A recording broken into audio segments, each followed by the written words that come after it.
Данышпанұлы Абайда дырау қамшы жек көрді. Қара ниетті туыстан қара кесек мәдейде қара жергеніп жоқ болды. Шәкәрімде шерленіп шыңырауда зап шеккенді. Өздіріктің баласын өзегінен тепкенді. Сұқсаусақты шошайтып, сұмға жығып берген біз бес арыстай бектерді. Махамбеттің әзбасын ықылас оңай бөктерді. Қозғап қайтем өткенді. Тәуелсіздік алды. Дауыс қалай, дауыс жақсы ма? Көшкірді. Қасырет қалмай қанымнан қанша қазақ бос көлді. Алтын мен заман адырағап қолынан қарақшылардың қос шырағым өшкенді. 7 ай бойы жыладым, құлдай ділген өкшемді. Дауысы қалай, дауысы? Ал бүгінді қарасам тұңғышыңа арыстан айбаттанып сестенді. Осыларды түсінсең білерің бауырым не істеуді. Алтын үшін айтыссаң достығыңнан жоқ еш белгі. Көрсеті бір ар көрмесең егерде өз қолыңды өзің кескенді. Көрсеті бір қалижан көкөйіңді тескенді. Басқадан несін аяйын бөр тартқан өксем давай. Ай бәсіне түсіп бәйгіңнің бес қаруымды сайғылдым. Алталашым армысың артыңа тастап өткөрдің қаншасын ауыр ай күндің. Мың жасаған алматым талайларға тұрақтылы тарихқа тамыр жайдырдың. Саған кімдер келмеді есігіңнен енгеннің екезуін май қылдың. Таяқ ұстап келгенді табақ алдын бай қылдың. Қолтаңбасы сен едің қонайыптай жайылудың. Кер заман оны да түртпектеп түбі толқып айдынның. Тұнығын былғап лай қылдың. Елім деген атаншылықты ешкі асығымен сай қылдың. 86-ның тұсында қарлы боран қысында қан түкіріп қайғырдың. Қайратменен ерболдай қос қанатыңнан айрылдың. Қазағым деп шарқ ұрған қарлығаштардан айрылдың. Көлдей төгіп қаныңды колбинді тақтан тайдырдың. 91-дің таңында тәуелсіздік боп жаңғырдың. Ақ киіздеп көтеріп азаматыңды хан қылдың. Тайдай басып кеткенше талқандыдан нан қылдың. Өзегінде өртендің, өмір дейтін тандырдың. Жомарттығыңда бір бөлік күйеу балаңа тізгін ұстатып байлыққа мұртын малдырдың. Алматым сенің әлі де ақсап тұрған жерің көп, айтпай кеткенді ар қылдым. 5 балалы ананы бір пәтерге зар қылдың. Жаутаңдатып жанарды жетім бұрышта қаңғырдың. Тұрғызбайтын ұлдарың қыздеке болып құтырып маңдайымды жар құрдың. Жамандағаным емес бұл жайлы төсек жазбайды асқынғанын аурудың. Түзетсін деп айтамын алтын сырғағып құлағына Бауыржан Байбек бауырымның. Әйтпесе маған ыстықсың қайранда менің алматым талқысын көрген тағдырдың ай.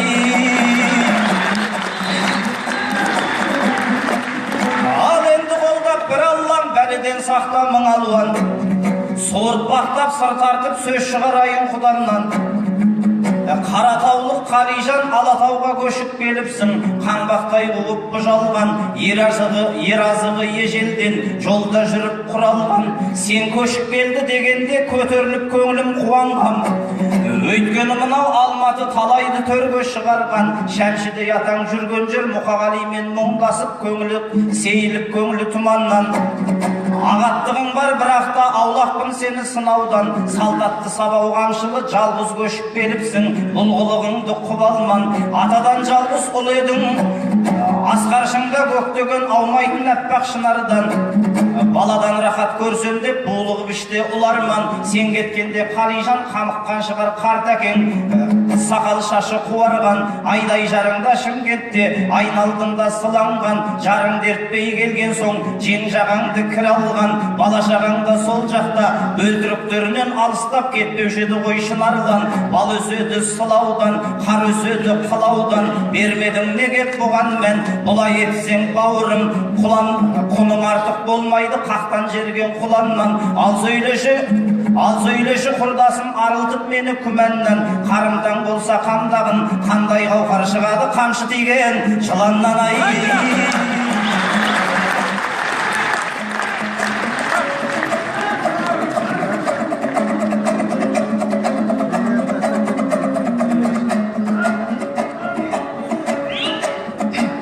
Сырнан биік жер бар ма тауды ойлаған құншаға, төрден биік жер бар ма төрелік айтар мырзаға. Жауап күтіп болсаң құлағыңды түр бала, атам менен анамның ақ батасын алғанмын. Тастап кеттің деп екеуін бетімнен бекер тырнама, жағдайын ойлап бөбектің бөлтіріктерімді сөз еттің. Ұрпақсыз өмір мұңнана тастап кеттің деп айтма. Атасына алданыш болып қалды бір бала, әжесіне алданыш болып қалды бір бала. Жарығы болған әлемнің жайын айтасың әйелдің, болып жүрау деп кірі жаға тастап кеттің деп айтма. Батыра берме шынтақты күтіп жүргенді, ұрпақты қайдан білсін бұл бала. Дұшпаның емес Болатбек, құдаң келіп отыр ғой, көзіңді ашып бір қара. Мен келмесем де білемін, кендемессіңдер тұлғаға. Бұйырғанда мін іздейді құдайын адал құлғана, бір ғалижанды сыйдырар біраз ұлт сыйған болғана. 30 жыл бұрын осыдан айналмаймыз деп құрбанға, жазықсыз жүрген жастарым шалынған кезде құрбанға. Жас демей кәрі деместен алаңға апарып қырғанда, ардақты ана тіліміз аяқтан ақсап тұрғанда, араша болып Шымкенттен шақанып келген болғана. Бір кезде соқыр саясат халқымызға да қас қылды, салдымызға да қас қылды. Наурызыңды да тойлатпай кеудемізден бастырды. Сондай қиын заманда тыңдамай ханмен тақсырды. Алып қалуға салт дәстүрді Жәнібек келген болғана. Байғада әнін салдырған, кедейге әнін салдырған, баспана болмай басында көшеде қалып қаңғырған, сөйтіп жүрсе де қазақтың әнұранын қалдырған, қалдай ақып келген болғана. Мені де қарсы ал Болатбек, күмәніңді сейілдіп, көңіліңді босқа бұлғама. Сізге де жетер бұлғала, бізге де жетер бұлғала. Ағам келгенде қуанып, маған келгенде бұлғама.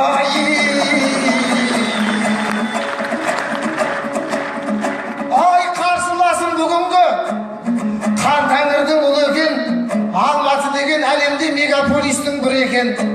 Мұхаңдар өткен мұңданып, жырларын жастап жүмекен. Алатауда не жаңалық, бауырында айғай шу екен. Мен келмесем Болатбек, біраз жағдайың мұң екен. 4 құбыласында қасқайып 4 кей қылып тұр екен. Тарзан келді деп мойнына асылған нарзан қыздардың бойын билеген жын екен. Өткенде бір саудиы сенбеп едім шын екен. Киімсіз келген адамға тегін тамақ таратты, 5000 теңгенің құн екен. Айналайын Болатбек, бұны жасаған кім екен? Оған алданған адамдар дүкенде жалаңаш жүр екен. 5000 теңгеге бола шешініп жатқан адамдар 50.000 теңгеден берсе не істейін деп тұр екен. Ұлтты жалаңаштандыру белең алғаны мұң екен. Желтоқсанда кешегі мұзға жатқызып жастарды шешіндіре алмап еді. Сол боздақтарым дүреген, қайраттардың түбірі қайран ақшаның құл екен. Сәбираның сынығы ариманнан тұл екен. Басу айтатын Болатбек той қуалап қонақ боп, қол аяғын жыланның санап өскен қу екен. Бір кезегіңді берейін, бұл да солардың бірі екен. Алматының атынан шешіліп сөйлейді мекен, шешіліп сөйлейді мекен. Haydi!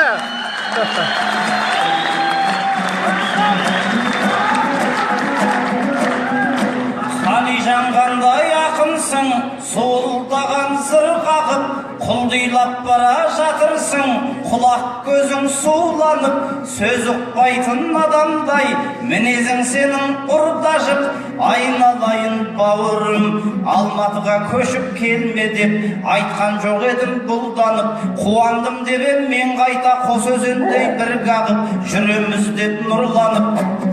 Сөзімді менің бұрмалап, сес көрсетпе сұрланып, ол рас шәмші атаңның тебіренткен қала қазақты талай әнін тыңдадық. Шақанып ағаң әлі жүр шабыттанып жыр жазып, жүгін мынау қоғамның жүрегіне тұнбағып. Кім келсе де жолына кесе көлденең тұрмадық. Төркіндеп келген қыздай боп қайтқысы келмей қалғанды қамшы сілтеп қумадық. Сый көрмеген адам жоқ сыбағадан құр қалып, жұқарғанды жетілтіп мұқалғанды шындадық. Талай жақсы жайсанға, Hay бәрекелді! талай жақсы жайсанға, торғыннан тон кидіріп, таңдап жорға міндіріп, танытқан елміз мырзалық, кең сарайдай жай беріп, кең сайдан да жер беріп, кесенесінде сырладық, мың жасаған Алматым көлеңке бол талайға кәремендей ырғалып көшіп келсем не бопты деп кеудем соқтық танытып кесірленеді бұл нағып айнық сен түгілі қалижан кім келсе де сыйғызар құстай ұшып келгенге құшағын ашқан бұл халық ай шешіліп сөйлер мекен деп қалижан сонша шамдандың жауап күтіп отырсаң жырыңды сенің жалғармын кей құлыпты сөз қылдың жазылмауға айналған жарақат сол жалғанның жақсырған дерті сол еді жалпы қазаққа жаулардың тақырып қылдың тағы да тайраңдағаным тарзанның арулар соған асылып азғындағанға арландым қиғылығы қинады қисық өскен талдардың соларға не айттың деп өз сөзіңе малдандың айтпай қалған жерім жоқ тыңдайтын құлақ таба алмай аяғы сынған арбамның үні шықпай жалғыздың шаңы шықпай жаяудың заманды көріп зарландым көкірегім толы арманмын қайраттардай бола алмай қайраты көшті нарлардың ерболдардай бола алмай жер болуға сәл қалдым айтпақшы жаңа сен айт біреу сол деп жасаған 5000 теңгелік саудамның етек жеңі ашылған ессіздігін көз көрді екі аяқты аңдардың соларға бірақ демеймін сонша бір қатты таң қалдым заманы ғой бұл онсыз да мұржасы жоқ үйлер мен милары жоқ балдардың қартайса да басында матасы жоқ кемпір мен батасы жоқ шалдардың ит талаған адамдай сиқанау жейде шалғардың Haydi! кесірі бұл кешегі орамал таққан қызбен алысқан кәләміне қарсы алламның көкелер жазған заңдардың бітерме жұмыс бекінбей белден асып секірмей 5000-ға бола шешінсең қарайғаны ғой қазақ бетіңнің қара құйрықтың етіндей саясат бар бұл жерде өкпек желдің өтіндей құртқысы келген дұшпандар құныңын Аспен миың қуланып дәстүрің қалды жетілмей жаутаңдады әркімге асықты жібек ұстатып асырап алған жетімдей айналайын қалижан алматы ғана емес ау алаңдасын түгел баралаш болғанмен бүтін денес ау сезімім жүдеу саналас жұмыссыздықтың кесірі құлқынға құл болуды кей жастар намыс санамас өйткені оның себебі қиналып тапқан қаржысы қатық суына жарамас кебеже қарын мырзалар қажып жүрген халыққа қайырып мойын қарамас бас көз болудың орнына сұлуларға сұқтанып сезімге боп жүр шаламас ісіңіз адал болмайды ішкенің болса арамас Hay barakalda! Hay mıqtay! Қыздарымызда секілді қарашадағы қарағаш жағдайы киген киімінің жабайылармен шамалас әй дейтұғын әже жоқ қой дейтұғын қожа жоқ қосылып бірге жайылды қой мен доңыз аралас қазіргі жосық осындай қатын ауру бала жас өркениеттеп жүріп өскеніміз осы ма жамылғы киім түгілі жан дүниемізде жалаңаш Ay barakalda! ай бәйгіде талай аламан бақпенен қатар бап шапқан бас бермейтін жүйрікті батыраштар ойылған ақсатқан айналайын қалижан берекелі елде өскенсің басына қонған бақ батпан шежіресін тыңдап шалдардың шиыршықтап шақшатқан қазақылықты бойыңа құранша тоқып жаттатқан арғымақтың бірі сен едің қайыңнан шауып тұрманын қайыспенен қаптатқан алматыға келдің ал бүгін алматы деген атқан жер азаттық дейтін әппақтан сондық көсіліп шапқын сондықтан кербесті дейіп баптатқан сом алтын үшін айтыспай сөзін айт мынау халықтың ханға да жетсін тақты отқан жалыққан шығар патша да жағымпаз дейтін тақпақтан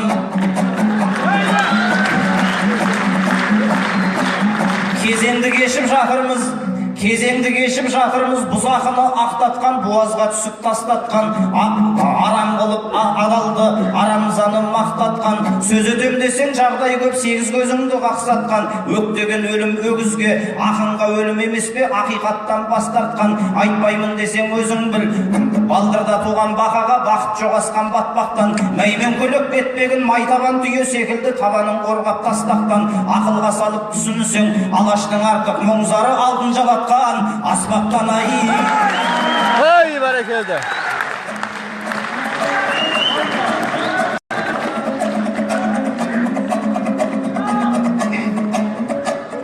Ау ақиқат ақындардың жалауы деп құдамның мына менен қалауы көп маймен мен күлемей халықтың мұңын айт деп Болатбек оқты көзін қадады кеп. Тұрған соң беделіміз жоғары боп, бұл күнде елге айналдық қонағы көп. Сол қонақтар түсінбей жүр дейді ғой, қазақтар өзі қандай болады деп. Өзім де түсінбеймін көп қазақты, байланған өзге тілдің боданы боп.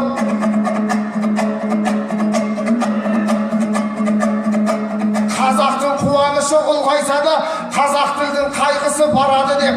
Кірсеңде қазірғандай мекемеге, өксігің өңешіңе толады кеп. Дабыры пажалыбыт деген десті, бекер кеппін деген ой қалады кеп.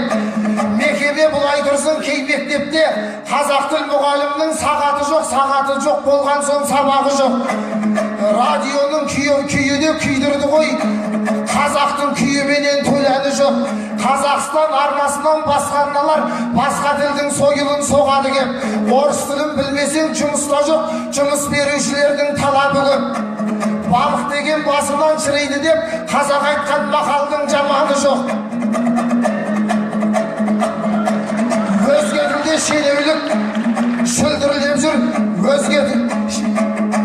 шенеулікте шүлдірлеп, өзге тілде шекесі шым-шым тер боп шабады кеп. Қазақстандық қазақша сөйлесін деп, осындай заң шықса деп қалады көп. Күнде мың заң естейтін бұл қазақтың, бір заңға зар болардай заманы мен. Тілімді менсінбейтін тек сіздердің тілін кесіп алса да обалы жоқ.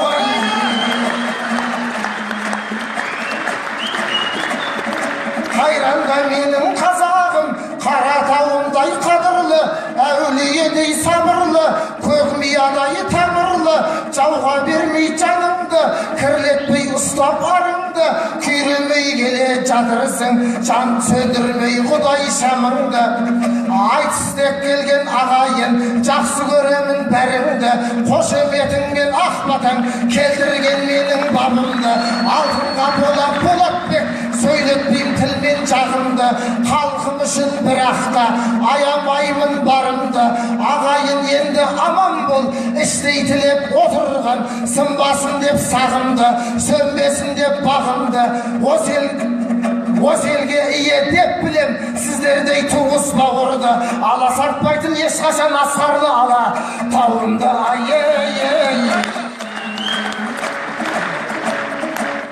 Ай, не пайда мен шөккеннен, сен шөккеннен, бауырым бір болайық бөлсектелмен. Құдам деп, құрдасым деп құшақ аштың, жарасар деп орнын берсек төрден. Анаңнан арда туған ақынсың ғой, шырылдап шындық дейтін емшектемген. Ақиқатты айтатын бауырымсың, дәметпей арзалата шеншекпенмен. Жаныма жақындардың бірісің ғой, жарты сағат тісіңді көрсеткенмен. Құдайым бөлінуден сақта бізді, бір бітімге келе алмай бөлшектенген.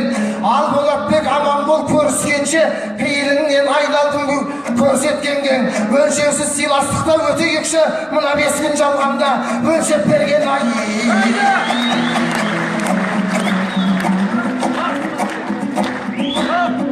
Ал Қалижан қылыш тілін қайрағанда, тамсанды таңдай қағып қайманамда. Ана тілін білмейтін тексіздердің тілін кессек деп салдың байбаламға. Кесіріба жасайын деп қорқытатын дәрігердің тәсілін пайдаланба. Кескеннен де емдеген дұрыс шығар, қаншама ауру бар айналаңда.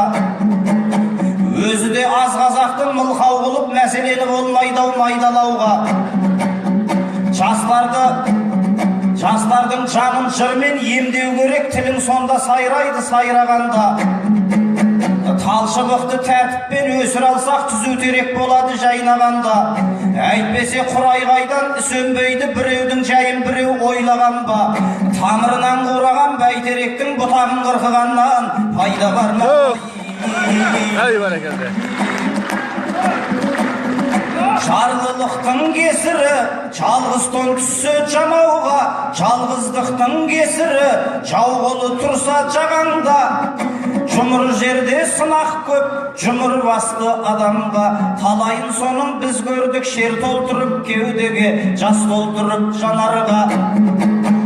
қалмақ менен қырқысып, жоңғар менен жұлқысып, сарорыспен сілкісіп, қаншама бас қырқылды қан сасыған далаңда, Қаратаудан ел көшіп, Қарардан бел кетіп, сансырап еді санаңда, Ақтабанда аңырады, ақсақалды атаңда, асық ойнаған балаңда, қымызыңды жат ішіп, қызымызды жат алып, қонысың түсіп талауға, шұбырып көшкен ел едік, шөңге кіріп табанға, Ақпатша келіп балаңды қара жұмысқа аларда, хаттар қарсы тұрмап бет халыққа жайсыз хабарға.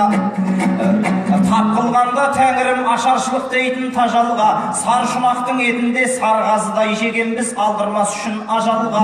Қуғын сүргін кезінде қасқырыл түсіп қамауға, 41-де қан кешкен марғасқаның талайын майдан тыққан мазарға, жылынған қазақ емеспек желтоқсандағы кешегі мұз үстіндегі алауға, 91-де сезілді тәуелсіздік иісі танауға, алтын күнді зерледік аспан түсті шалауға. Бейнетпен келген күніңнің бағасын халқым бағамда, баянды қылсын барыңды, билеуші жалғыз хақ Алла, есепсіз төккен қаныңның еселеп қайтсын өтеуі ендігі келер заманда бай. Ай кермені соғып кеудемен көсіліп шапқан күн бүгін, әр күнім өтпес елменен түрейін жырдың түндігін, жоғарыға жетсе екен шырылдап айтқан шындығым, ағайын өзің болмасаң ақынның білер кім құнын, балам деп құрмет білдірсең болайын сенің құлдығың. Қазақ деген елміз ғой астана қылып таңдаған Азияның кіндігін, еркіндік туын көтеріп, екі мүшелге кеп жатқан бозбаламыз ғой біз бүгін. Ақсақал қартқа айналып, аузыңа қаратпай әлемнің алты құрлығын, Ақордада патшаң жүріп, арқалап елдің зіл жүгін, аман жүрсін ортаңда алаштың ойлап бірлігін. Ағайын саған тілерім, адымдап бассын алдыға табандап тұрған тірлігін.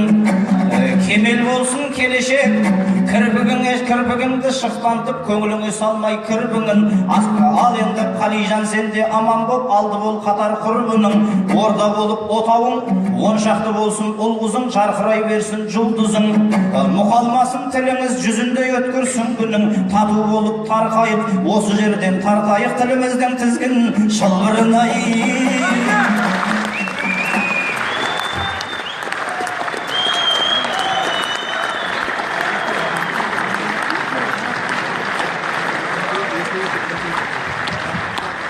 Көргендері болсын, қазір алқасы, Шымкенттің шайыры Қалижан Білдашев қалай екен? 10, 1, 9, қалғаны 10.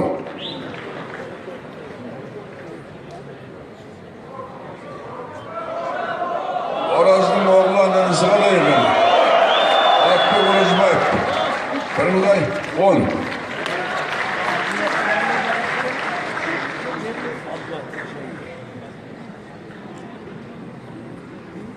Эфирге қырқылған вариантын көресіңдер. Ол қаз керемет айтыс болады. Айтыстың бас жүлдегері. От ауызды орақ тілді дейтін Мұхтар Ниязов ортада. Хай Мұха! Мұхтармен айтысатын Астанада өткен айтыстың бас жүлдегері. Жақында Қызылордада өткен айтыстың бас жүлдегері. Ең жүйрік ақындарымыздың бірі. Еркебұлан Қайназар. Ой, мынау айтыс енді керемет болады.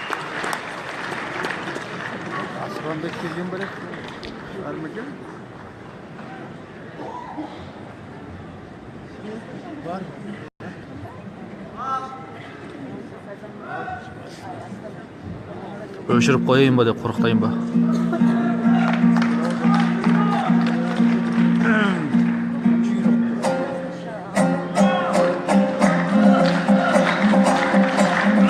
Ша береге!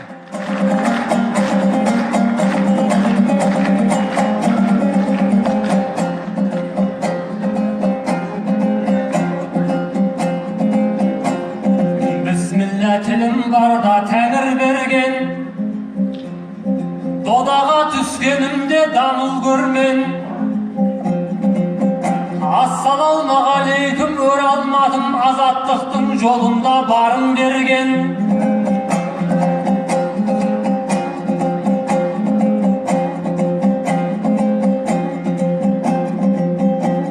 Он ғасыр бұрын өткен бабалар деген сөзін қабыл көрген. Бұл қала қазақ үшін қара шаңырақ, бесігінен патшада ғалым дөнген. Қазгудың қазанынан қалқып алып, қаймақтардың бәріне тәлім берген. Бармысың алматылық ағайындар, қазақтың қонаевтай шалын көрген. Жақсы толтырып ағам. Жастардың жүрегінен жалын көрген. Тау басына бармай-ақ терлеп тепшіп, ауласынан апорттың дәмін көрген. Bir günde 7 адамға көше беріп, бір ағайда Алтайдың қарын көрген. Менің екс астанам есенбісің, ең алғаш азаттықтың қанын көрген. Есігін ашпай жатып құлап жатқан эксподан басқаның бәрін көрген.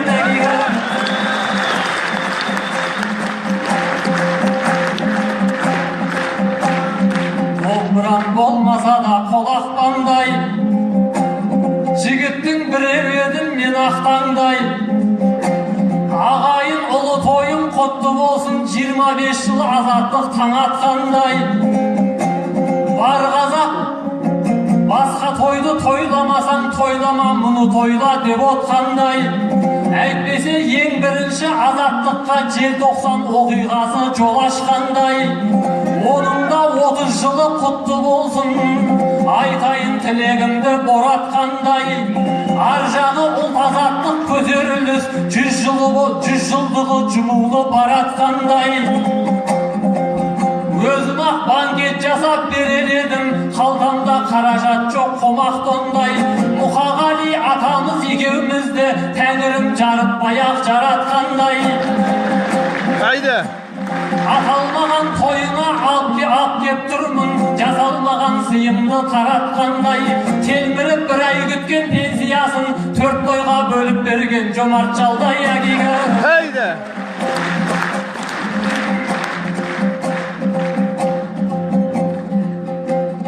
Дұға қылса Алланың күші дейтін, күнә қылса шайтанның ісі дейтін. Не қылса да өзіне шық жуытпас, бүгінгінің жастары пысық ейтін. Ассалаумағалейкум экс-чемпион, талайларды шошытқан сұсы дейтін. 4 жыл бұрын алғаны түске айналып, жылда келіп үмітін үкілейтін. Сахараның жазында күймейтұғын, Сарыарқаның қысында үзімейтін. Армысың ақындардың кентабыры, жақ жүнімен жазылған кісі кейпін. Өлеңді адам құсап айтып болып, артынан жылқы құсап кісінейтін.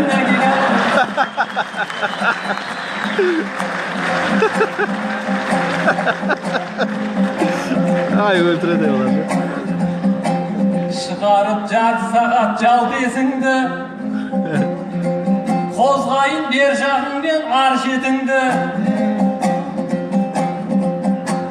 Астанаға көшкенің құтты болсын, болашаққа жасаған қам секілді. Өзіңде домаланған жігіт едің, көлеңіңе өлеңің пар секілді.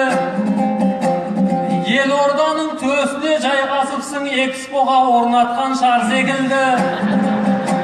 Жаз бойы басыңды ұстап ауырмен жамалмаған тесігің бар секілді.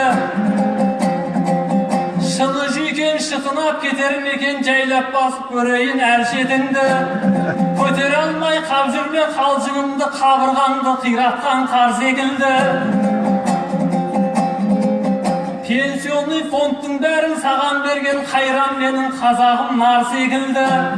Қанша қаржы бөлсе де жармадың, әркім бір тістеп кеткен нан секілді. Болашаққа энергия бермек түгіл, сығырайып барасың шам секілді. Не де болса біз саған сеніп тұрмыз, жарлыға Құдай өзі жар секілді. 2017-ге аман жетсең, әлемге көрсетеміз әлпетіңді. Қонақтар келген кезде қирап түсіп, тағы да қойып жүрме концертіңді. Қазақты күллі әлемге күлкі қылмай, мойныңа киіп отыр корсетіңді. Ağzını құрдастардың көп екен ғой, айтылған сөз атылған оқ екен ғой, корсетіңді киіп ал деп қоямын, сен байқұста мойында жоқ екен ғой. Шап!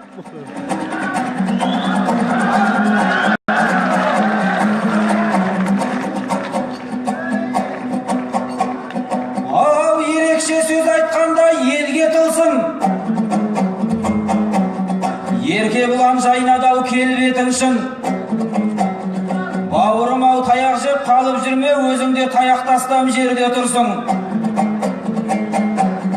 Экспоға қойылған шардайсың деп, теңеуді таба салдың демде құрсын. Басына әркім шығып қолын қойған бәйтеректей сорайып сенде отырсың. Сен дедің сері көңіл асау батыр, шаң жұқпай жүруші едің шашаңды әкіл. Мойным менің басым тым жақын болса, осы айтып тұрғаның расау батыр. Мойным жоқ болса ол саясат қой, бізде қазір бітпейтін не шаруа тұр. Мойнында қарыз боп кетпесін деп, әдейі мойынсыз қылып жасап жатыр. Ай, өлтіреді. Ау, бұл сенің қалжыңың ба, ойын қатырын. Қалжың болса мен оны қоюлатам. Әйтеуір жазға дейін шыдап берсең, жасап берем деп отыр тойымды атам. Ереке уанама не де болса, егерде жүріп тұрса бойымда қан. Жоқ мойынның өзімен 6 айдан соң жер жүзінің жартысын мойындатам.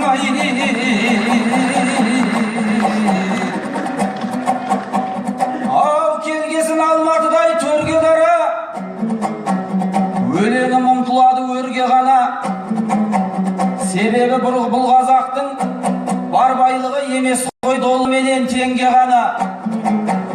Байлық пен сұлулықты көргің келсе, Жетісу Алатаудай жерге қара. Басың қыс, баурайың күз, етегін жаз, мезгілдің қолы жетпей жең жағана. Кешегі желтоқсанды есім алсам, кеудемдегі қосылар шерген ала. Қанаты күйседағы қасқалдақтар қасқайып империяны жеңген ана. Ерліктің етегінен ұстап тұрып, еркіндікті айтай басқан сенде ғана. Ассалаумағалейкум, алып шақар, білмеймін жет алам ба мен бағана. Ең көне шақарлардың бірін осы, ең жас әкім басшы боп келген ана. Байбек ағам арттырсын байлығыңды, шырылдаған қызғыш қыз көлге пана. Қазақтың Алматысын асқақтатсын, қара шаңырақта отырған кенже бала.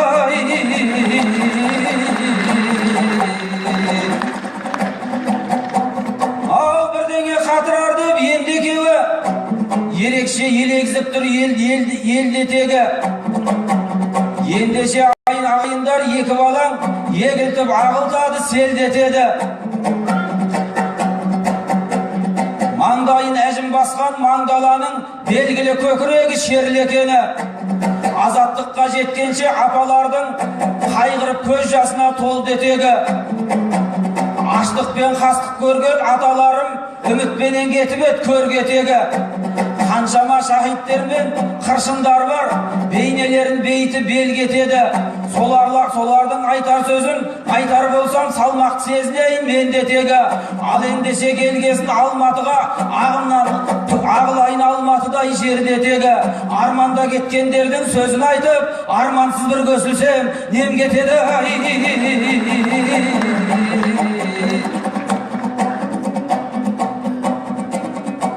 Ау, жыры бар жаңа сауған тәтті мұздай, түрі бар түнергенде қатты мұздай. Қарағым осылайша күліп отыр, осынау мамыражай шақты бұзбай. Қара торы ақ көңіл жігіт сой, қарамай қалға ақ қымыздай. Байқамай жолдан шығып кетіп жүрме, шопыры қалып кеткен автобустай. Миыма кеп салғандай мышық қолды, бұл құрдасым жүйкемді үзіп болды. Жылқыдан аумайтұғын құрдасым деп сиырдай бүйірімнен сүзіп келді. Ар жағынан сөйлей көрмейтін жігіт едің, асылынан алатын сүзіп көлді. Кісі кейпің ұнамай мұнасағы кінейсің дегенің қызық болды. Секіретін, тұяғы іліктірмейтін шоқыларға бойымда сәйгілік оты барды. Кешегі Тайбурыл мен Байшыбардың тарихын мына бала оқыған ба? Кісіге кісінейт деп, кінә іздеп, айғырдай айғырдасын оқыран ба?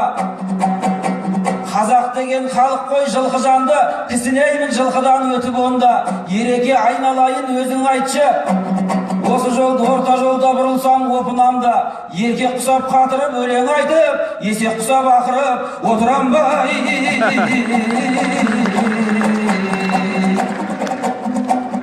Ау, сен маған емес едің аса дұшпан. Бауырымсың, бауырыма баса қысқан.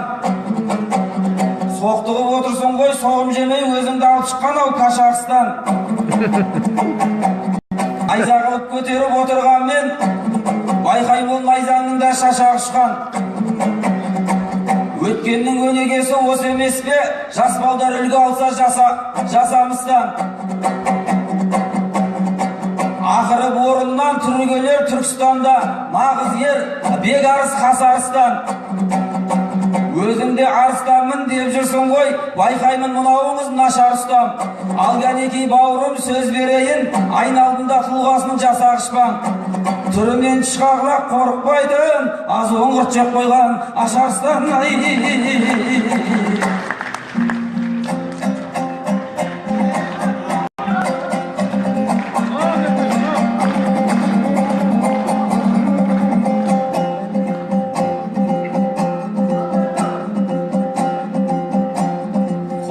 Қарсыласым бұрып тұрса,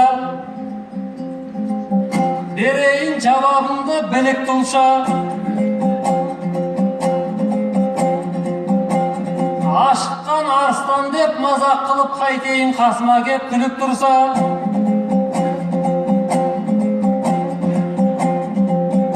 Арыстан демей мені кім дейден де айтысайын әмірім жүріп тұрса.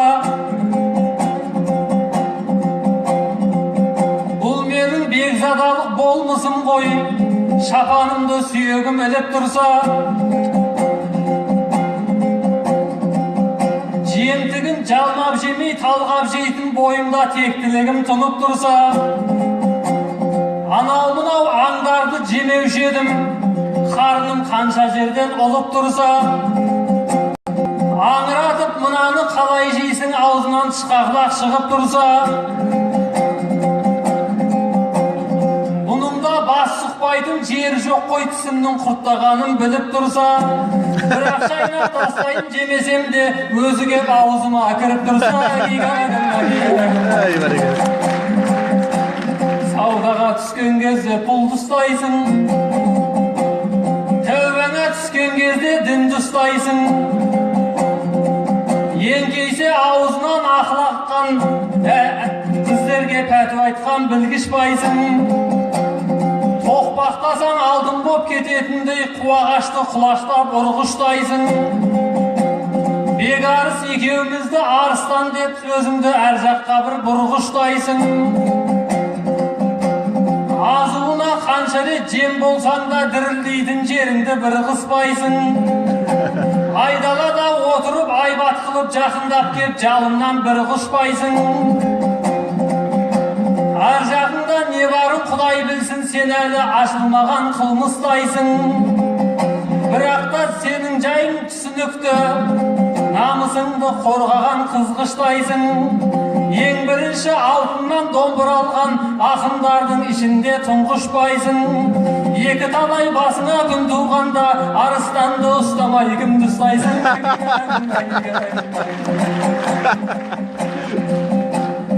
Шейх Мұхтар ибн Нияз әл-Ақ мешіт, ақидан ақлисіне сауап десіп, жай намазда жолыққан жігіттерек бір тәулікте 5 рет қамат десіп, кері қарай жүретін болдың қазір асығыс мәселемді ағат шешіп. Жаз бойы Астанаға келмедің, туған ер туған жерде қалат десіп, Арқарауған аязда ауысыпсың Ақмешіттен арқаға қарап көшіп. Аяқ асты аязға ұрынғансың, жүрмісің жыртықпенен жамап тесік. Отқа жағып жылынған секілдісің, бала шалбарыңның балағын шолақ кесіп. Аузыңды үсік шалып кетпесін деп шығыпты, сақалыңда замат төсіп. Ханафи екеніңді білмейтіндер шатасатын болды ғой сәләф десіп. Бұл сақал болмаса жігітке айып, талайлар жүр ізінен шығып тайып. Қазірет сақалдыдан шошып жүр ғой, десек те көңілімізді суытпайық.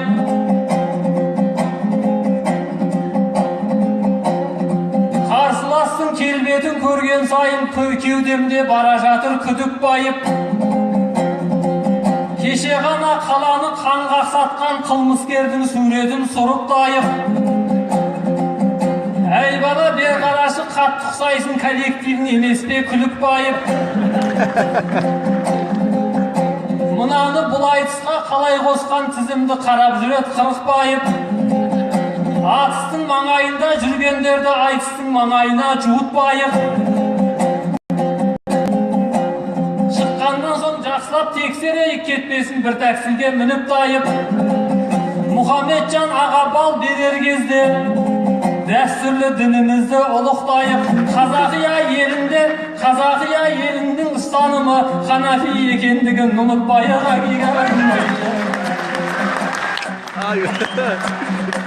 Al Muhammed göreyken. Caca.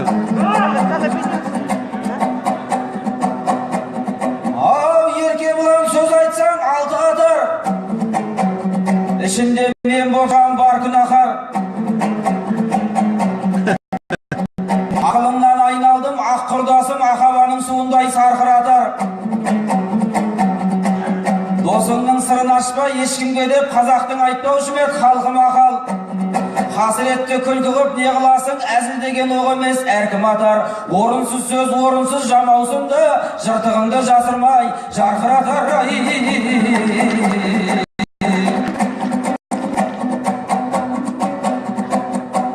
Ау арыстан алжыдың ау тағам тұрып, қалғандай тамағыңа тағам тұрып. Күл тұрғында өзі күлкі шақырады, тұлыптай қып тұрғызған сабанды қып. Тұңғышбайлар шашылып жатқандай-ақ арыстандай қарайсың маған күліп. Өзімді өшіреді деп ойлап пем, өзіңді өсіргенде адам қылып. Тәуелділік сыйладың, түрмеге сыйладыңдар, тәуелсіздік күніне подарка қып. Ендеше ашуыма тие берме, туады маған дертең заман күліп. Содан кейін сол жерге сен отырғызып, аузыңа салып кетем жаман құлып. Ау сыр-жырларың араласа баялашты, ерке бұлан ешкімді аямасты. Өзімізде көп ақтап құрттық ау деп, тура жолдан тайды ғой, аяғын тая басты. Күлік деп кісінейді деп отырып, күлік байып деді ғой, аяқ асты.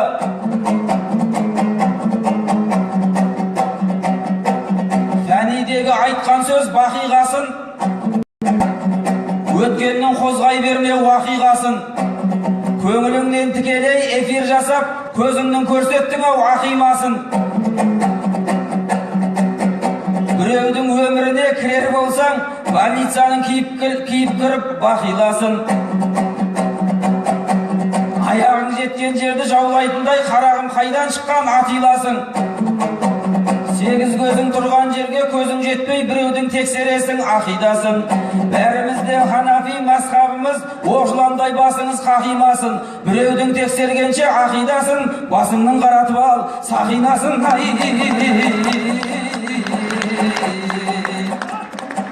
Ау террористсің дедің бе мұнамаған ондай сөз ұнамаған. Тірі жанға тырнағым батырмаймын, қоян сойсам қорсылдап жылап алам. Исламның түбірі сәлем деген, тыныштық қой Алладан сұрамаған. пайғамбар бар соғысып жүрген кезде сондағы өлтіргені бір-ақ адам. Күлікбайдың артында Бүлікбай бар, біздерге саясатын сыналаған. Қақырдан бей тырнақтан кірін іздеп, сонда бұл не деп отыр мынау адам?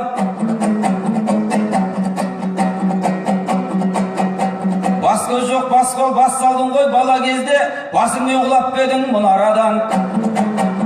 Алматы жұрт білетін жерұйық бір, жерұйықта ендеше желейік бір.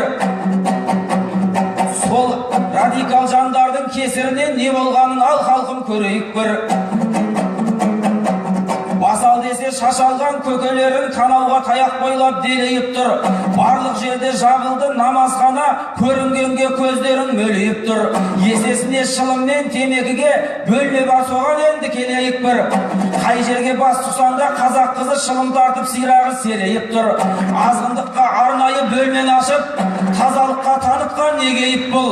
Шариғаттың шеңбері тарылғанда шайтанның керегесі кеңейіп тұр. Сондықтан да намазға тұрғандардан, сондықтан да нашаға отырғандар көбейіп тұр.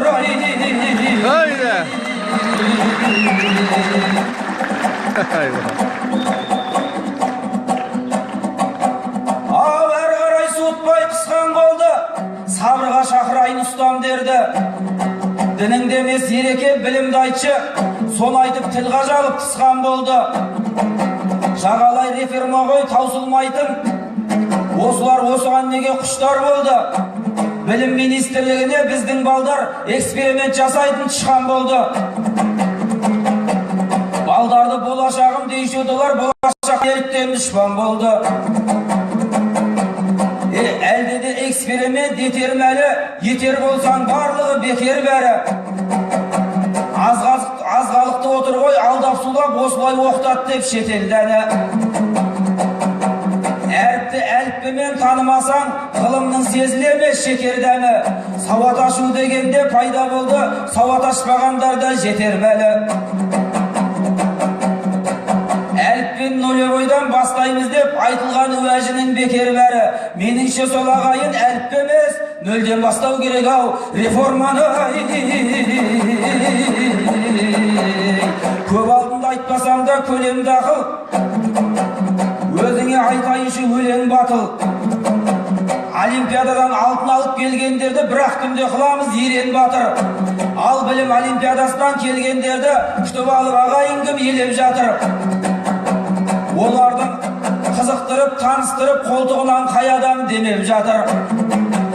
Жеме-жемде күнертең солар еді, айдынға шығаратын кемеңді ақыр. Елорданың белгілі ұстазысың, ереке бұған тілмен тебен батыр. Үлкен үйге жүресің, кіріп шығып, барлығын сұрайықшы сенен батыл. Министрлік келді ғой кеңірдекке, министрлік бұл жайлы не деп жатыр?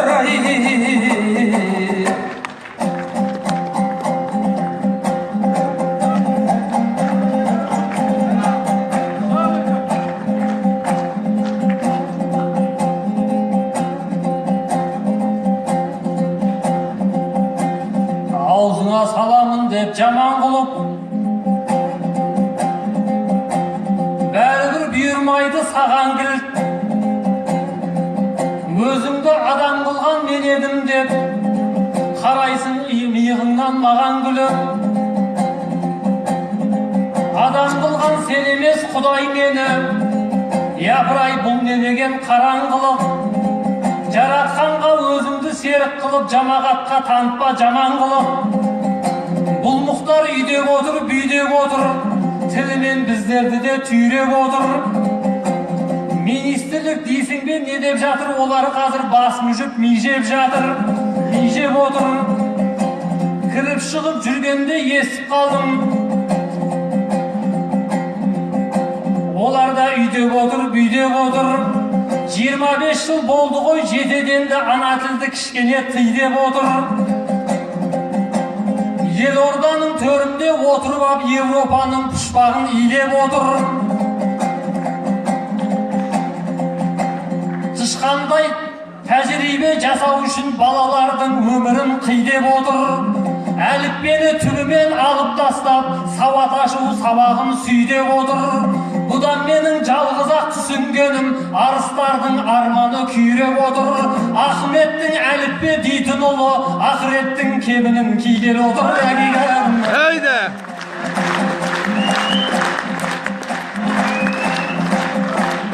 Байтақ жер балдырлы су, орман алап, аз қазаққа несібе ол ғаламат. Ат төбеліндей болсақ та азат жүрміз күдік тұрған кеудеге солған ағат. Бабалар бірлігінің арқасында ұлан байтақ жер бізге болды аманат. Ал қазіргі ағалар алауыз боп өз қамдарын күйттеп жүр жорғалап ап. Бір ағам жер туралы үндеу айтса, бір ағам үндемейді жерге қарап. Шатақшыл бір ағамыз мінбеде жүр атақты, бір ағамды торға қамап. Жазушы бір ағамыз алыста жүр, бір ақын ағамызды қорғап алап. Біреу жүр саудиялық саясатпен, біреу жүр Мысыр жақтан молда қарап. Біреу жүр Астанаға ат берсек деп туңғысынан төремен төр жағалап. Керісінше бір ағам кері кетіп жүр, советтің саясатын зор бағалап. Біз сонда қаяғадан үлгі аламыз, 50 жылға жетерде ел жаңалап. Ағалар айналайын есіңді жиып, тарта бермей оңменен солға қарап. Алдағы арбаның алдындағы қос дөңгелек, қайда барса артқысы сонда барад. Ал енді қос дөңгелек екі айырылса, арттағы дөңгелектер жолда қалады. Ay barakallay.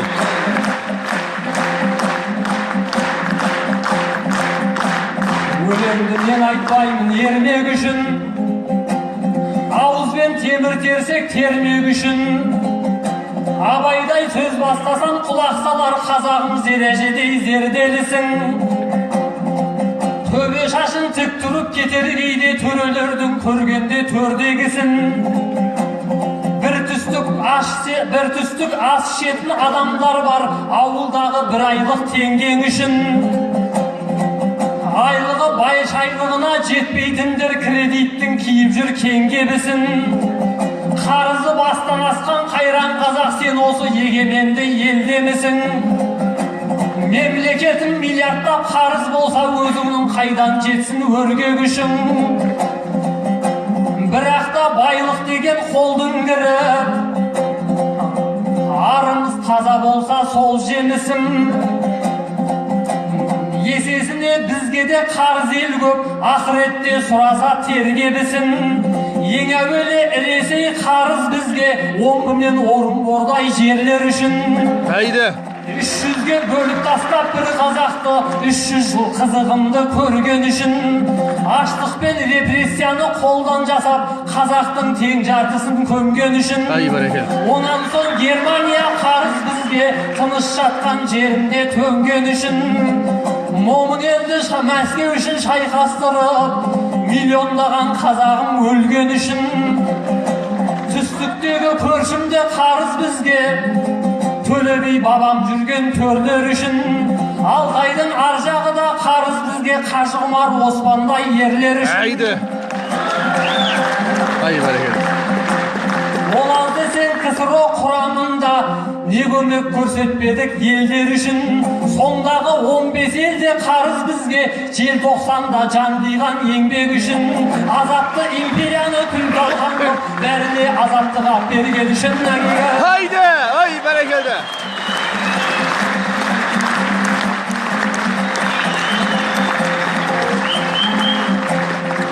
Таусылмас тере берсем терісімді, жырлайын мен осылай жеңісімді.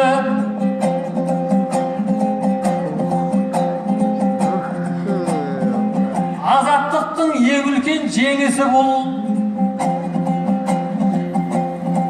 Қазақта ел үшінде, жер үшінде. Ең бірінші жеңісім шекарам бұл, тарылтпай ұстап тұрған өрісімді. Әлімхан Ермековтер заманында тындырып кеткен екен көбісімді. Каспийдің оң жағы мен Қарертістің сол жағын бастағанда бөлісуді. сол ермекіп Ленинді сөз уәжбен жығып көсемнің көксегенін жел ұшырды. Онан кейін Жұмабек Тәшеновтер тоқтатпаған кер жақпен керісуді. Bir qarış жерге тисең соттатам деп Хрущевтың қалпағын кері ұшырды. Егемендік алғанда елбасы да ең әуелі қолға алған сол ісімді.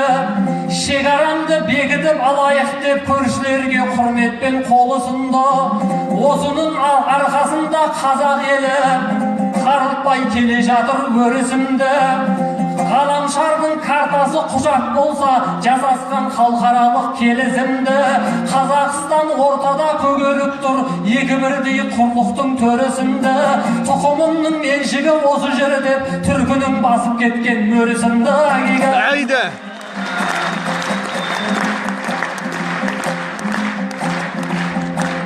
Досымның бірі бөдің сырға беріп,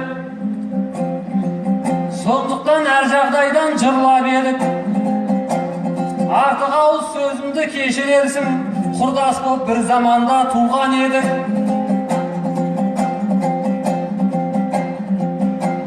Сырттан кеп ешкім ақыл айтпаса да біз қазақтар ежелден діндар едік. Өйткені әлімсақтан кәлим айтқан бәріміз бір Алланың құлдар едік. Біреулер жүргенменен жерге бөліп, біреулер жүргенменен руға бөліп, тамыры балталаса бөлінбейтін бәріміз бір атаның ұлдар едік. Көксегенім тек қана бірлік менің, шығайық татулықтай шыңға келіп. Тәкаппарлық шайтанның бір сипаты, мұны да үлкендерден тыңдап едік. Сондықтан осыменен мен тоқтадым, қайтейін көңіліңді мұңға бөліп. Аман есен жүре бер ақ құрдасым, ой үстінде ойнақтап құлжа болып. Экспо болмасаң да домбырасы экспонат болатын тұлға болып. Ағайын осыменен сен де аман бол. Бастарың ғазиз басың дау емес дуда болып. Бір күнде 7 адамға көше берген, отырмыз әкіміңе ырза болып. Осындай азаматтар аман болса шаттықты бөлісерміз жылда келіп. Мәңгілік Қазақстан жасай берсін, Алматының ізімен мыңға келіп әкегәрім.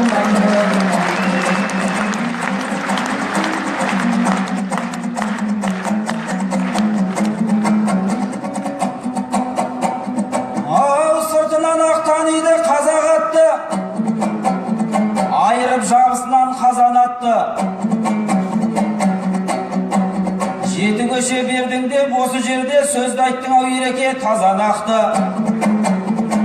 Көше болып көсіліп мирзаяндар қанша мәрет ұялып мазан атты. Керек жанашыр ағаларым есімін тартып алып жазалапты. Орнына Әзірбайжан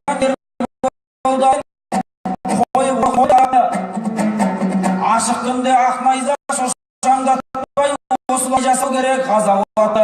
Апаның қарын емес ағаларым аспан көздің біразын тазалапты. Осы үшін құрметтесең болады ғой, бауыржандай ұлтжанды азаматты.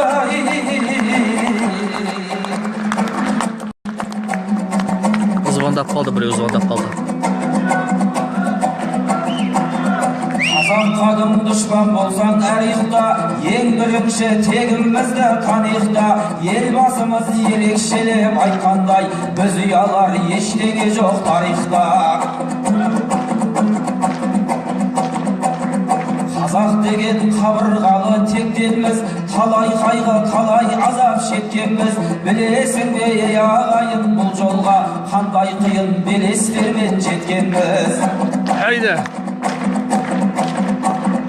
Аңырақай қуғынымен жеткенбіз, арғымақтың сұлулығымен жеткенбіз. Айналасын алдап соққан соңында Абылайдың қулығымен жеткенбіз. Бабалардың ақылымен жеткенбіз, Баһадүрдің батырымен жеткенбіз. Бұхараға басу айтып отырған бұхарлардың ақылымен жеткенбіз. Әйді! Құшарлардың жеткенбіз, домбыраның тиегінен жеткенбіз, айдалада көп шашылған аталардың сүйегінен жеткенбіз. Сабырыңның салмағымен жеткенбіз, ақылыңның ардағымен жеткенбіз, атылса да аты қалған артында алаштар арыстардың арманымен жеткенбіз. Хан беденің басыменен жеткенбіз, аналардың жасыменен жеткенбіз, желтоқсанда желдет сүйреп үзілген Сәбираның шашыменен жеткенбіз. Кен қазақтың кеңдігімен жеткенбіз, өрлігімен, елдігімен жеткенбіз, алты әлемге алталашты танытқан елбасының ерлігімен жеткенбіз. Жеткен кезде дәл осындай таңғажап, артта қалды айға бар қиындық қалдазап. Жұмыр жерде жұтылмайды ешқашан, жұдырықтай бірге болса бар қазақ.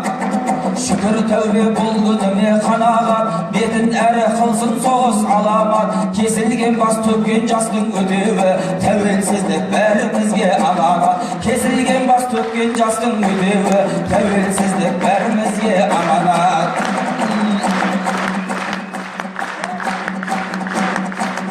Сахнада құштар көп пышақтауға, мастеріміз ғой домбырамен кісі атқанға. Қаралап отырғанмен күні ертең кетерміз мініп ұшақтарға. Біздерге ерке болан ірілік жарасады, өмір онсыз өмір талайды ұсақтауда. Басын бассан аяғы шолтаң етер, 5 күн дәурен келмейді үш аттауға. Ендеше төс қағысып, қарқасайып, бойымызда ақыл мен нысап барда. Біз бөлісе алмайтын ештеңе жоқ, бой алдырып қайтеміз ұсақтауға. Баянсыз бұл дүние жетемеген, бауырыңды бір рет құшақтауға.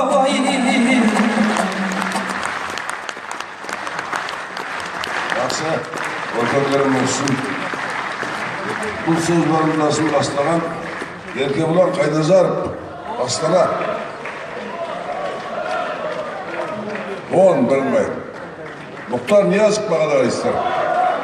Ай, бәрекелді.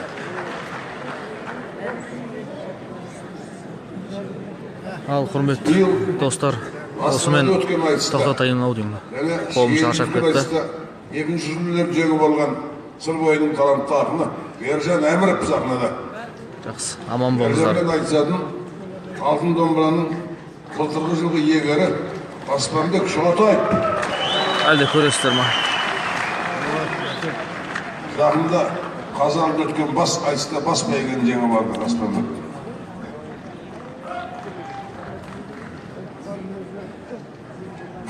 Ал шақ.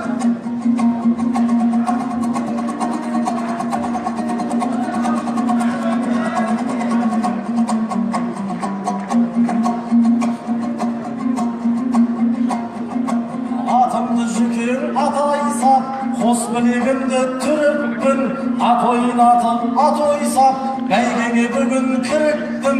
Көз аларту көрсе де, көсе түрткі көрмеген, сіздерді көріп сырықтым. Аталарым аманда, атамның белін талдырар, ақылыңа құлақ түріктім. Жеткенше көрсетен онда. Есенде сериалын үзбей көреттің, үндімен кәріс түріктің. Ақындар келді ауылыңа, киноны біраз ұмыттың. Ағадал болған ниеті, ағалар менен жеңгелер, бағаларыңды біліппін. Бой жеткен қыздар жүрмеді, көйлектен киген бүрмелі, көңілі көлдей тұнықтың. Жарысқа келген жамағат, жүректеріңді жібіттің. Айналасы 6 айлық, төңірегі 4 айлық. Менің байтақ далама қарамас көзін тігіпкім. Дұшпаннан сақта жаратқан, шетін шығарар бүліктің. Тіленіп сорып ақшаңды, тірлігін қылар сүліктің. Татулығынан айырма, қазақтай қайсар ұлттың. Тәуелсіздіктің тойында тізіміңе іліктім. Отырмын топқа түскелі, отын тұтатып үміттің. Қысыл таян сәт келсе, қылша мойнын ел үшін қылышқа тігер жігіттің.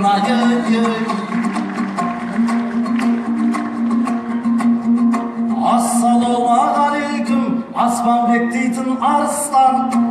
Көзден тигізер мергенің, көздемей атып алыстан, жүйріктігің бір бөлек, жаңылмайтын шабыстан, үкіленіп топ жарып, үздіктерімен айтыстың үзеңгісін қағысқан.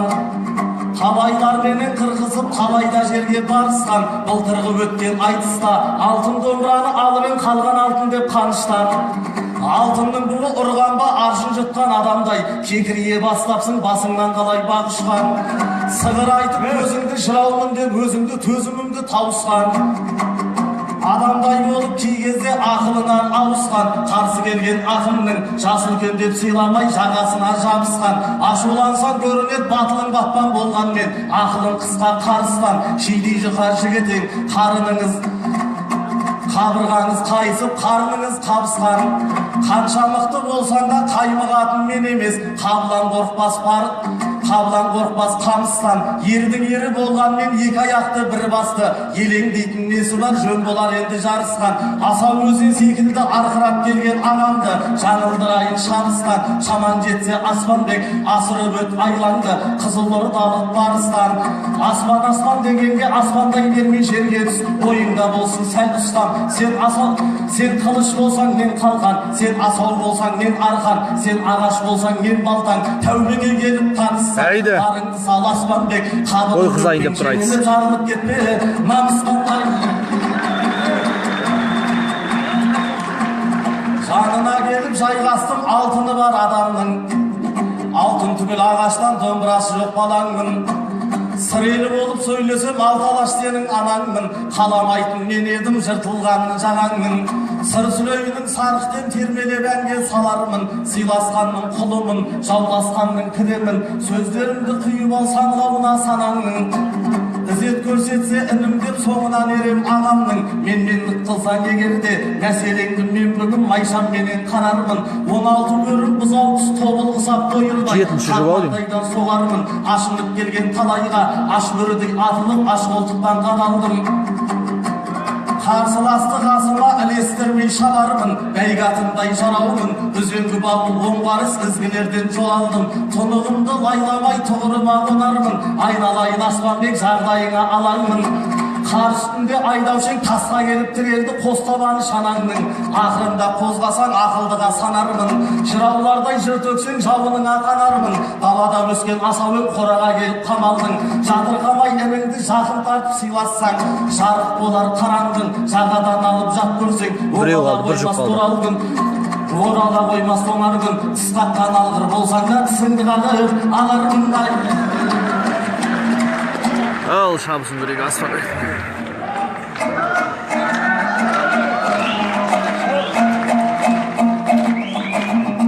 Қолтырғы алтын домбыраның егері.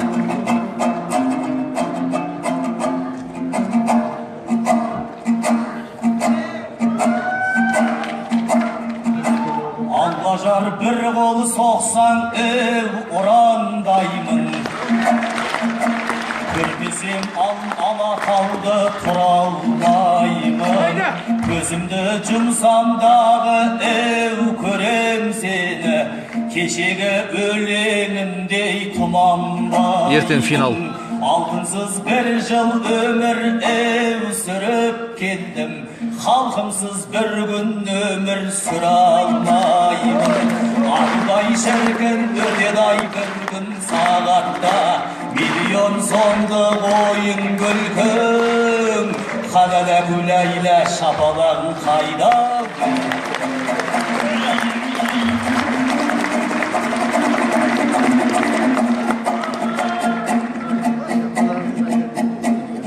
Ал тісімді қағып алам дейді,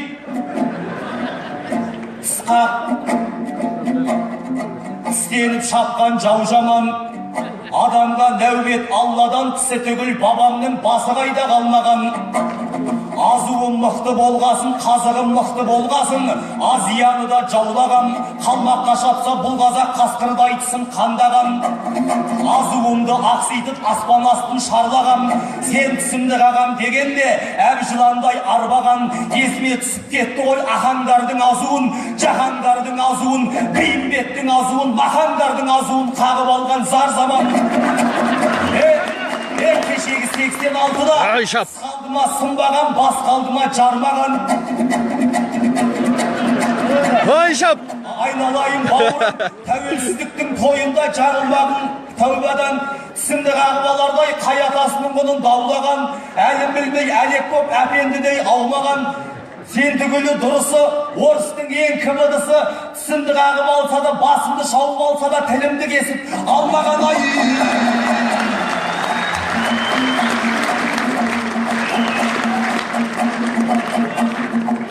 Ал ағаш домбырамда жоқ еттеп, есіне салдың бай балам. Домбырасыз-ақ бұл қазақ екі бүктеп қамшысын топқа кіріп сайраған. Домбыраң алтын еді деп қаныңыз неден қайнаған. Мен қазақтың баласы, ботасымен інгенін алтын қазыққа байлаған. Астындағы аты да алтын ауыздық шайнаған. Сарыарқаның ұлы едім, жетімі қадап жестүйме жесірімін бой айдаған. Сары алтыннан киінген сақтар еді сай бабам. Ата жауы мерт болған алтын саптың айзадан, ол түгілі бұл қазақ арлан алған тазыға алтын қарғы байлаған. Көмейігіміз ақын деп домбырамды сайлаған, алтын жүректі қазақтың ақ пейілінен айналамай.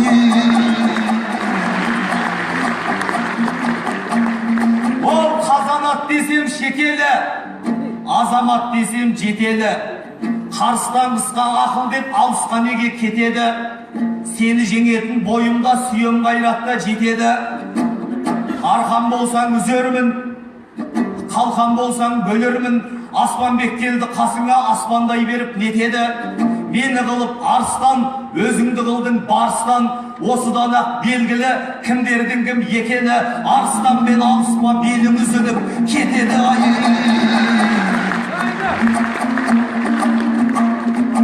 Алатауың бармысың, алыптарды түлеткен, балағаздай бұлттарды бауырына түлеткен, жолын төсеп жібектен, түрінен сақпен құл өткен, алмасын едіп түйсіндір, атырабың күл өткен, көктөбеңді көрсем деп, ақсақ темірде жетіпті. Тұңғатып алыс түбектен, ақ найзасын ту еткен, қара сайлар кешегі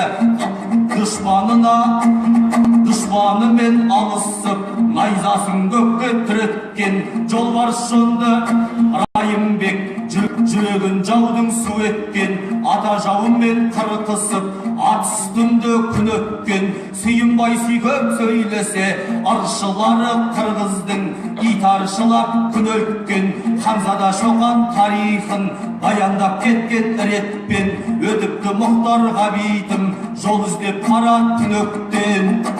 Осындай кезде Алматы көңілің бар еді ғой, ағнарға шу еткен, Бауыржан жүрген қала бұл.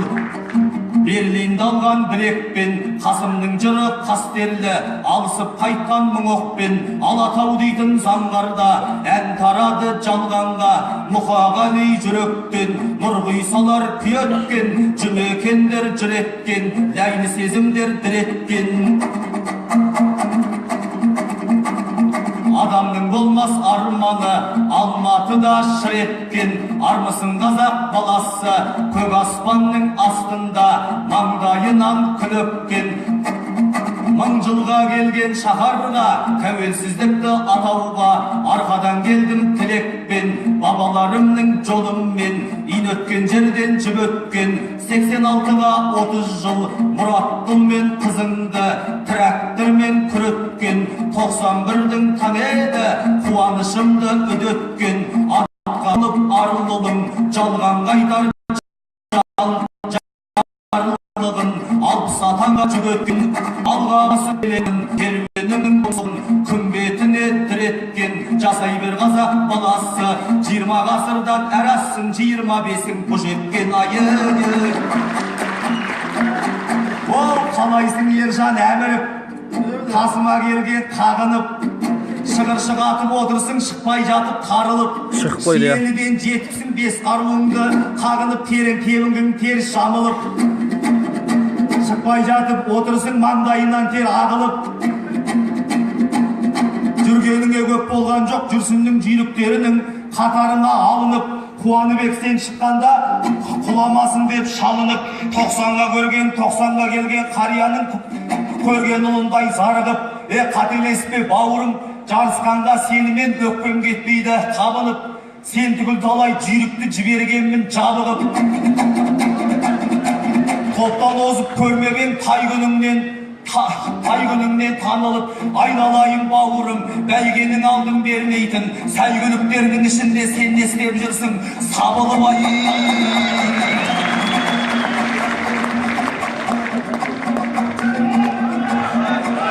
Тауықтармен алыспай, қас батыр көзге ілінбес, арғымақтармен жарыспай, шын тұлпар топта білінбес.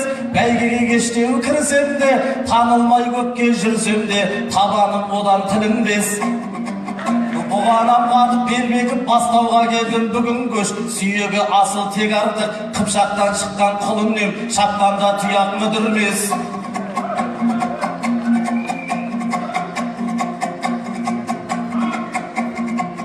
Бес қаруыммен келерді бекіспей жүрген жауменің көреді сені інің дос. Тауымды шағам деп келіп отырғаныңда кектеніп, сол тауға соғып маңдайды, солтүстік жаққа жүгірілмеш. Сондықтан да Аспанбек сабыр қылшы шамалы, сенімің одан білінбес. Топ жарадың жүйрікке, тосқауыл болып қайтесің, тосымнан қулық қылсаң да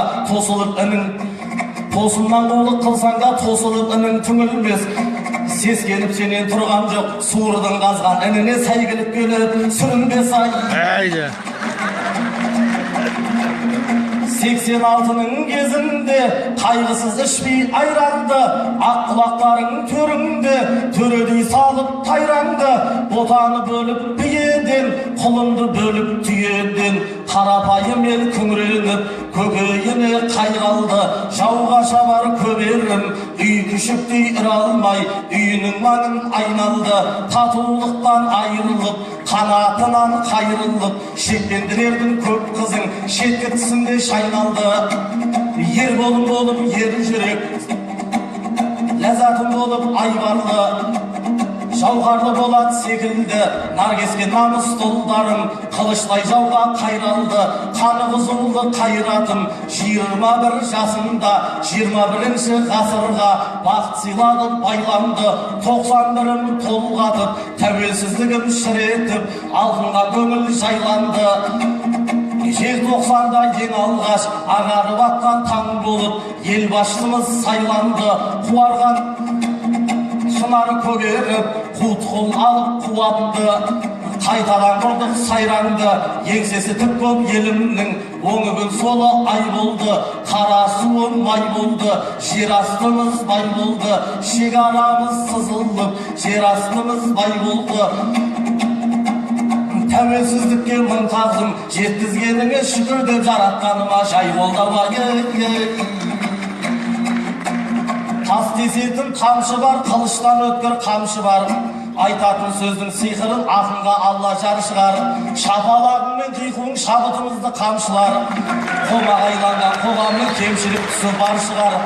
Шекараңнан аттаған құмырсқадай қаптаған, алматымды ағайын қарақытайдан аршып ал.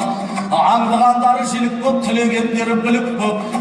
Момынды сорып сүлік көп, жүргендерің күйік көп. Назарыңа алшы дәл, намыстары өлген көп, көгілдірлер жүр көлбеңдер. Алды бар істің арты бар, құрықтамасаң бұларды алтын жаған сөгіліп, абыройың төгіліп, жанарың жасқа малшынарың. Мұңдана бермей ми қатып, кей клубтарын қиратып, жігерсіздерді жазалайтын бір заң шығар. Парақор жемқор басшылар тонауға елді талпынар. Құрықтамасаң бұларды, қазынан ертең таусылар. Сектанттар қаптап төріңде, тексіздер қаптап еліңде. Дініміз болып діңгексіз, тіліміз болды дәл шұбар. Ардақталмаса ана тіл, ағылшын, орыс тілдердің табанында жаншылар. Сырттан келген кірмелер, біреуі жоқ сыры берер. Болып отыр қазаққа қақпанын құрған аңшылар. Болған соң жерің шырайлы, ұмытып бәрі құдайды. Қытайың алып мұнайды, үндістер алып көмірді, кәрістер алып кеніңді, еврей алып көліңді, көрген күндері бал шығар. Өз өніміңді өзіңе 10 есе қылып сатқан соң пейілі бізге тар шығар. Қазірден ойған қазағым қазынан ертең таусылса, асығың тұрмас алшыдан. Сүйенбес шындық балдаққа, ащы дәрі әруақта ем болатыны дәл шығар. Айналайын ағайын, қатты кетсем кешіргін, айтайын десем жақсынар, айтпасам қалай жан шыдар. Жүрегімдегі жараны қасиын десем қан шығар, қасымайын десем жан шығар.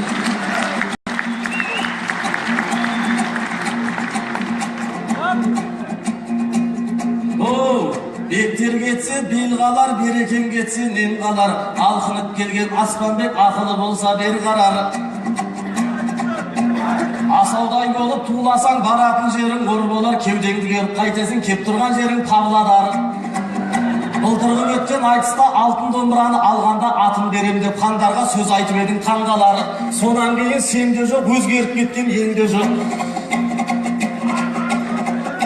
Бұл жайды бәрі аңғарар. Жалауың желбірер еді, қалаңның атын өзгертсең, қалауын тапсаң қар жанар. Қазақтығыңды таптаған, сары орысы таптаған, ұясында қыранның қарқылдап жүр қарғалар. Қалаңның балаларынан ұруыңдым деп сұрасаң, вадалеймін деп зарғағар. Бұрылмай ата салтыға 80-ге келген қартыда орыс тілімен жан бағар. Аспанбек сенің өзіңдей, аспан көз ағайындарың айналасына таңғарар. Бұхар жырауының деуші едің, қара қылды қақ жарар. Қаламның атын өзгерт деп, атыңды айтып қанға бар. Бұхара жұртқа жасаған бір жақсылығың сол болар.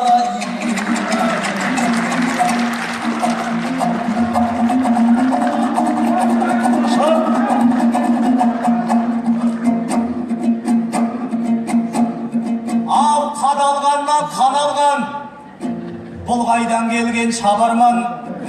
Аумайды екен түріңіз өрттен шыққан адамнан. Сөзіңнің тұзы жоқ екен келгеніңменен аралдан. Павлодарды орыс деп жармастың неге жағамнан. Қарертістің жағасы кешегі қимақ жұртының іргетасы қаланған. Бауырында баян ауыл бар, Швейцария саналған. Ол рас дұрыс айтасың. Бүгін тоқтамаймын ғой, бастасам Бұхар бабамнан. Қанышпенен әлікей, ғылымда озған ғаламнан. Мәшһүрден қалған мәтел бар, театрда Жұмат әкем бар. Кино десе Шәкем бар, қолын алға шамалған. Айналайын бауырым, Павлодарға тиісетін кезде қызылдың атын жамылған, бастағың өз қалаңнан. Атым орысша болғанмен, затым орыс емес еді, асым ішкен адалдан. Керекуді сен немене, Байқоңыр деп отсың ба, рубльменен нан алған ай.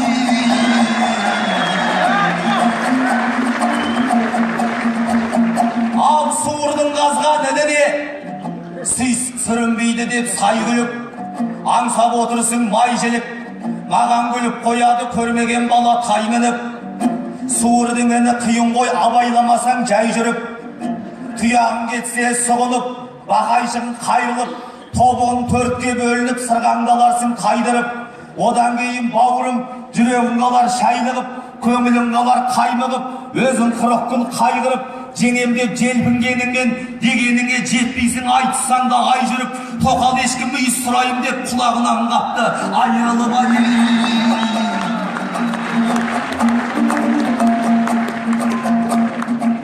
Ал қазақ десең, қазақ деген кім десең, ұлы орта кішеді. Қосқан кезде қосылғанда үшеуі ұлы орданың күшеді. Тәуелсіздік дегенің армандаған Абылай, кеп қонған бақыт түседі. Ағаларымша сөйлесем тәуелсіздік дегенде, басы түсіп қалғанша бас көтерген арланша Кенесары еске түседі. Арыстарымнан айырған 37-нің түседі. Абақтыға жаптырған Алашордаға мүшеді. 150-ге келгенін басқалар ойламағанмен, көкелер тойламағанмен, тәуелсіздік дегенде Әлихан еске түседі. Ерімді аманап қалған ерлерімнің іседі. Жұртым деп ұйқы көрмеген солтүстіктің 5 облысын Сарыорысқа бермеген тәуелсіздік дегенде тәшеніп еске түседі. Сергелденге салған жұртымды 86-ның қыседі. Ол қыздары қазақтың қар үстінде үседі. Жандарың болғай жұмақтан, СССРді құлатқан тәуелсіздік дегенде қайраттар еске түседі. Алаш баласы тосқан жыл көрнекті сөйтіп 91 бодандықтың босап кісені алға басып келемін бірлігімменен татулық домбырамның қос ішегі 300 мәңгі жасай бер бақтың болып үшелі 2000 жылдан әр ассың егемен Қазақстанның екінші көрген мүшелі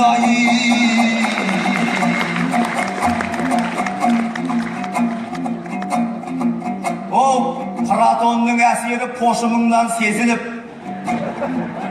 кеткен адам секілді бұл дүниядан безініп жерден шыққан кеншідей қалмақтан келген елшідей орта ғасырлық емшідей ержан бауырым кезігіп жіберді ғой мезігіп құлынымын дейді қыпшақтың емешегін езіліп тайбұрыл болып тусаң да ертігіп бүгін қайтарсың сіңір сүйегің созылып сақсынып қарап отырсың сағатына бір көзіліп аспандамай жерге түс жіберемін әйтпесе тезіме салып тезігіп руың қыпшақ болғанға жүрсің бәлде өзіңді қобыланды сезініп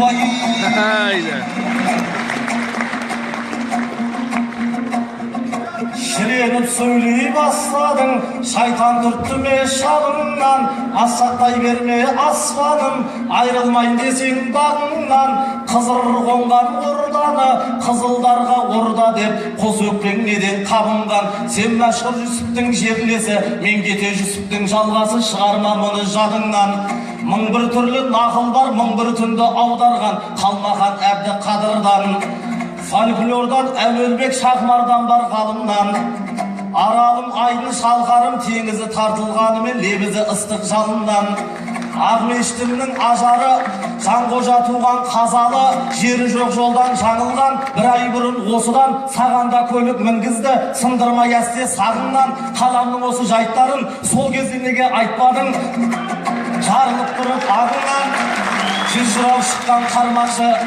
жүз жырау шыққан қармақшы өнердің оты жағылған жалағаш пенен Сырдария кенде емес таланттарынан шиелім менің атбалден нартаяқымды тапқан жер ұйықты іздеген маясын шөктіріп асанғайғы жатқан жер мен үшін артық тағыңнан жаңа қорғаным бір бөлек батпағының өзінен дертіңе дауа табылған байқоңырыма келгенде шерменде болып өргенде Ресейге бергенде қайыспап еді қабырғам шенділер осы шешімді шығарар кезде жаңылған Қырымбек әкім айтқандай қаласын жалға бергенмен адамын жалға берген жоқ көңілің неге тарыққан алты мектебін дәл қазір қазақша оқытып жатыр өтіп кеткенде орысқа өкпеңіз неге жарылған сыралаштың анасы анаңа тіл тигіздің тартып жіберген бе жағыңнан суырғандай кергетпей келіс сөзі айта біл қыл суырғандай қамырдан мен Байқоңырды қайтарам Ақмешіт болам қайтадан сен құтылған кезіңде Петр менен Павылдан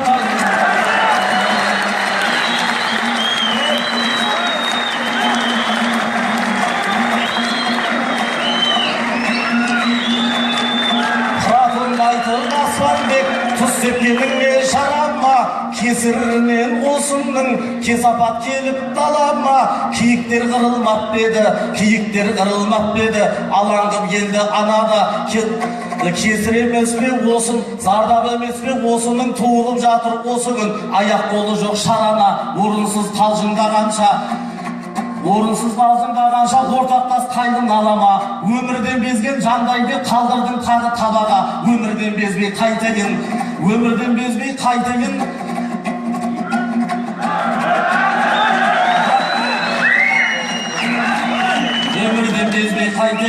ақылы көптер жасқанып алтыны көптер басқарып алапес кірсе арама залымдығын арттырып запыран құсса заманбек алтынбектердей атылып жатса нараға сатылып жатса жер ана баспанасыз деп қазақтар қаңғырып жүрсе далаға жерден шыққан кеншіден кемсіткеніңде жанаға көзін тапқан көзін тапқан табыстың, Имантайұлы Қаныштың еңбегін сіңір санаңа.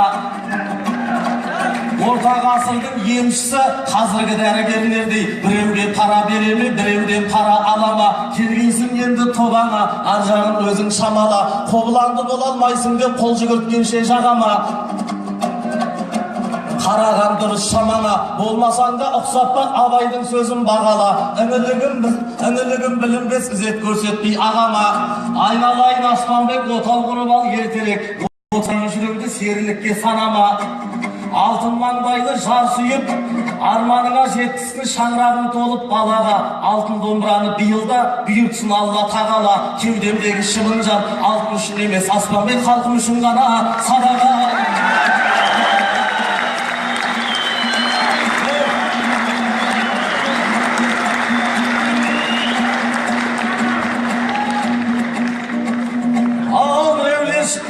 Шекпен киіп шендіміндер, елдің сөзін сөйлейді ең білімдер.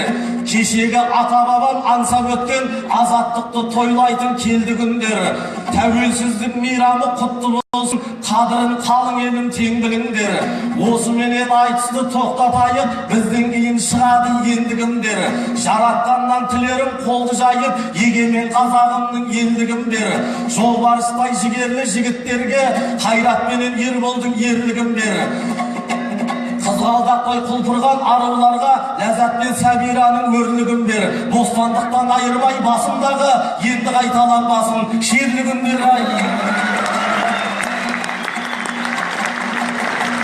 Тарихта қалсын әр сөзің тасқа қатқан шегедей, бойыңда бөтен бар сезім сахнаға өзің егедей. Жыраулардай жыр төксем сүйегіңнен өтер сөздерім сауытты бұзар жебедей. Ала жолақ шапандай алалығың білінсе, қалмаспын оны елемей. Аңсып бірақ қайтеміз, аз отырып көп сынар, ақылы аз енедей. Осымен тоқтап Аспанбек жағасына ініңнің жабысып алмай келедей. Биіктерден көрінші қандар шыққан төбедей. Ал халқым сенде есен бол, көңілі теңіз телегей. Ұлықты болсын ұлдарың, төрден сөйлейтін төредей. Қалықты болсын қыздарың, әппағарың кім шалмас, әйгерім ұлжан селедей.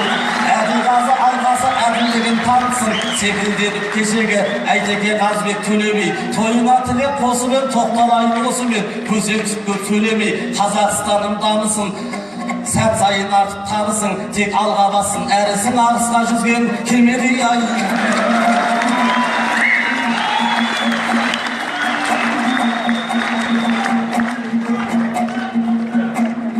Ал жөніңе енді келдің ғой,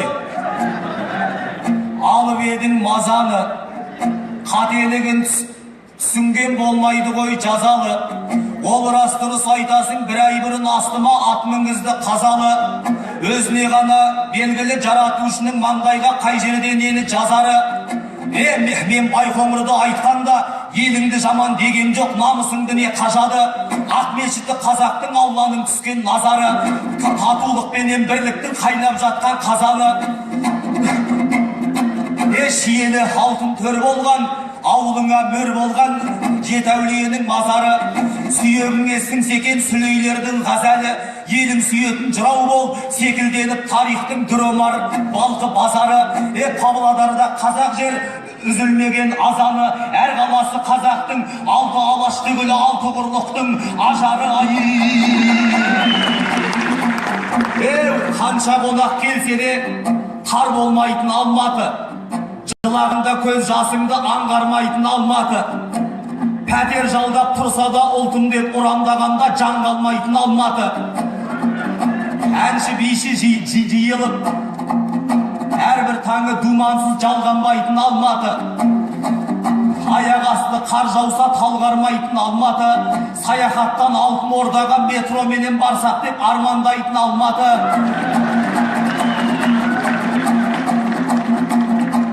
Айтысқа бұлай келгенде жан қалмайтын Алматы. Осы менен аман бол, тау қозғалып жатса да таң қалмайтын Алматы. Ай бәрекелді. Рахмет, құрметті көрермендер, сіздер мені эфирден үзілетін, кесілетін сөздердің бәрін тыңдадыңыздар. Ержан Әміров. Қазір бағасын көрсетейін. Бірыңғай 10. Аспанбек Шылайып. Аспанбекте 9 бар. 2-9. 2-9. Қалғаны 10. Жақсы ағайын, аман болыңыздар. Осы уақытқа дейін көргендеріңізге рахмет. Мүмкіндігім барынша көрсетуге тырыстым. Ақындардың соңғы Жақсы, жұбы. аман болыңыздар. Алдын күні ғана